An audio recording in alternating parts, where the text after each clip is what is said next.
nyine ko mbagezaho uburyo umugore n'umugabo bagomba kurongorana mu gitanda, ariko arakabanga naje kuvumbura nshaka kubagezaho kerekana uburyo umugabo agomba gushyukwa, uburyo yajya arangiza akumva ashatse kongera guswera, noneho akajya agenda yiyongeramo imbaraga mu mubiri. Aterera iryo banga niriye.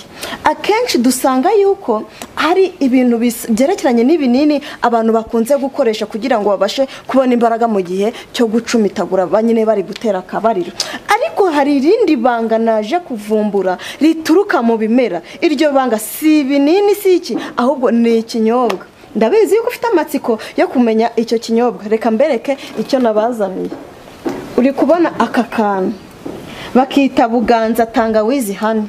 Iki kinyobwa nicyo naje gusuzuma kiri mu bimera, kigiye kivangavanzemo, gitera imbaraga mu kurongora umugore wawe, ndetse kikanakongerera umushyukwe. Hahandi ucumita umugore ukamucumita original kugeza ubwo yumvishe yuko umwuka hari wenda ugiye kumuheramo, ukamuryohereza bya hatari, sibyo? Noneho nawe mugore nimba umugabo atangiye kuguswera, umva muhigituba ugenda umunyongeramo gake gakeya, ukimuhe neza fresh, nagukungutira urumva nyine aba yafashe ku kinyobwa. Uri kumva abafite imbaraga kubita imishina, kubita rugongo, mbese igituba yacyatatse ahantu hose. Nawe menya kwirekura, ugenda umutanyurira, ugenda umunyongera niba no kunyara amazi yashibura.